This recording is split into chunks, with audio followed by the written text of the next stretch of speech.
لفظ لفظ حکمتیں ابر علم کہیں سے برستی بارشیں شرع کے امور سے دین کے شعور سے. جس طرح روزمرہ کی زندگی میں بیماریاں عوارض انسان کو لاحق ہو جاتے ہیں، آنکھوں کی بیماریاں، کانوں کی بیماریاں، باقی اعضاء کی بیماریاں، جب انسان کو بیماری لگ جاتی ہے تو اس کی علامات بھی ہوتی ہیں، اس کے اثرات بھی ہوتے ہیں اور اس کا علاج بھی ہوتا ہے. کانوں کو بیماری لاحق ہو جائے تو سماعت متاثر ہو جاتی ہے، علاج نہ کریں تو انسان کانوں سے بہرا بھی ہو جاتا ہے. زبان کو بیماری لاحق ہو جائے تو نطق کی صلاحیت متاثر ہوتی ہے، علاج نہ کریں تو انسان بالکل گنگ بھی ہو جاتا ہے. آنکھوں کو بیماری لاحق ہو جائے تو بصارت متاثر ہوتی ہے، علاج نہ کریں تو انسان اندھا اور نابینا پن کا شکار بھی ہو جاتا ہے. بخار ہو جائے تو انسان کے اندر مختلف علامات ہوتی ہیں، جسم میں حرارت زیادہ، کبھی کوئی بیماری ایسی بھی ہوتی ہے کہ زبان کا ذائقہ بدل جاتا ہے، اچھی بھلی میٹھی چیزیں کڑوی لگنے لگتی ہیں. کبھی کچھ بیماریاں ایسی بھی ہوتی ہیں کہ انسان اس بیماری کے اندر جس سے پرہیز کرنا ہے اسی کو زیادہ دل چاہتا ہے، پھر انسان پرہیز نہ کرے تو اس کی بیماری میں اور اضافہ ہو جاتا ہے. جب جسم کو بیماری لگتی ہے تو جسم لاغر ہو جاتا ہے، نحیف و نزار ہو جاتا ہے، کمزور ہو جاتا ہے، اٹھنے کو دل نہیں چاہتا، دکان پہ جانے کو جی نہیں چاہتا، اپنی اولاد سے بات کرنے کو جی نہیں چاہتا، کوئی چیز آنکھ کو بھاتی نہیں ہے، قوا مزمحل ہو جاتے ہیں، انسان لاغر ہو جاتا ہے، اس کی صلاحیتیں ماند پڑ جاتی ہیں. وہی جو منو بوجھ اٹھا سکتا تھا بیماری کی حالت میں، اس کا ایک گلاس اٹھاتے ہوئے بھی ہاتھ پہ کپ کپی تاری ہوتی ہے. میرے بھائیوں، میرے بزرگوں، میرے پیاروں، میرے عزیزوں،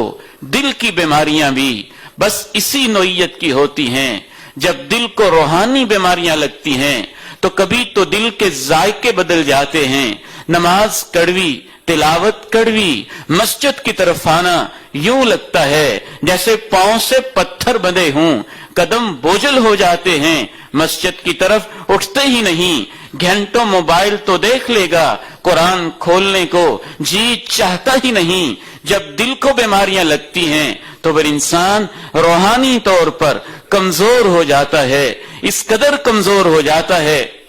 میں پہلے بھی اس طرف اشارہ کر چکا ہوں، موضوع کو آگے چلانے کے لیے خلاصہ دوبارہ عرض کر دیتا ہوں. جب دل کو بیماری لگتی ہے ایک سیاہ داغ لگتا ہے، ایک دھبا لگتا ہے. اور یاد رکھنا، اس آپ کے اس بھائی کے خطبہ جمعۃ المبارک میں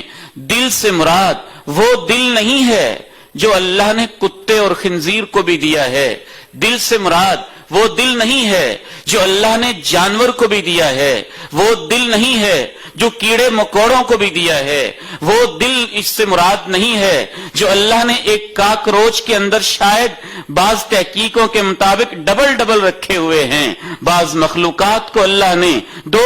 دل دے رکھے ہیں، وہ دل مراد نہیں. امام غزالی رحمہ اللہ فرماتے ہیں جب قرآن و سنت میں دل کا تذکرہ کیا جاتا ہے تو دل کا وہ لوتھڑا مراد نہیں ہوتا جو پمپ کرتا ہے، نہیں، دل کے وہ خیالات، دل کی وہ محبتیں، دل کی وہ نفرتیں، دل کی وہ فیلنگز، دل کے وہ احساسات جو شاید روح کا مسکن ہوتے ہیں، جہاں نفس ہوتا ہے، جہاں خیالات ہوتے ہیں، جو دل کے اندر ایسے ہی پائے جاتے ہیں جیسے گلاب کی پتی میں خوشبو پائی جاتی ہے یا جیسے عطر کے اندر خوشبو پائی جاتی ہے نظر نہیں آتی، لیکن عطر کا اصل مقصد وہی ہوتا ہے، خوشبو نظر نہیں آتی لیکن گلاب کا اصل مقصد اس کی خوشبو ہی ہوتی ہے، بالکل اسی طرح سے یہ دل دیکھنے کو لوتھڑا ہوتا ہے لیکن اصل مقصد اس کی تخلیق کا تو یہی تھا کہ یہ اللہ کی محبت میں ڈوب جائے۔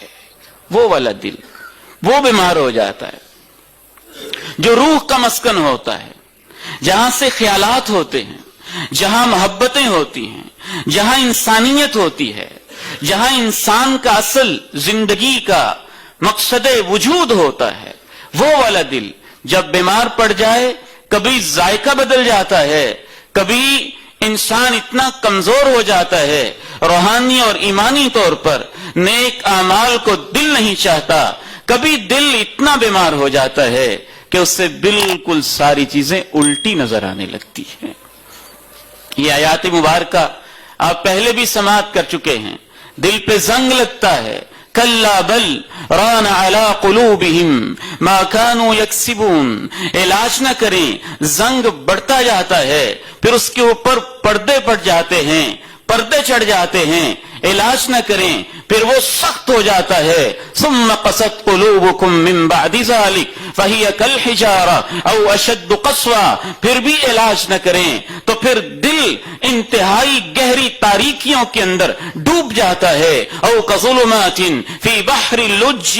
یغشاہ موج من فوقہ موج من فوقہ سحاب، پھر بھی علاج نہ کریں تو اس پہ تالے بھی لگ جاتے ہیں، افلا یتدبرون القرآن ام علی قلوب اقفالها، پھر بھی علاج نہ کریں تو پھر آہستہ آہستہ دل ٹیڑھا ہو جاتا ہے، فَأَمَّا الَّذِينَ فِي قُلُوبِهِمْ زَيْغٌ فَيَتَّبِعُونَ مَا تَشَابَهَ مِنْهُ ابْتِغَاءَ الْفِتْنَةِ وَابْتِغَاءَ تَأْوِيلِهِ وَمَا يَعْلَمُ تَأْوِيلَهُ إِلَّا اللَّهُ وَالرَّاسِخُونَ فِي الْعِلْمِ يَقُولُونَ، اگر پھر بھی اس کا علاج نہ کریں تو پھر بالکل الٹا ہو جاتا ہے، کالکوز مجخیا، اگر پھر بھی اس کا علاج نہ کریں، اس کو برائیوں سے محبت، نیکیوں سے آہستہ آہستہ نفرت ہو جاتی ہے، اگر پھر بھی اس کا علاج نہ کریں تو آخری سٹیج یہ ہوتی ہے یہ برائیوں کو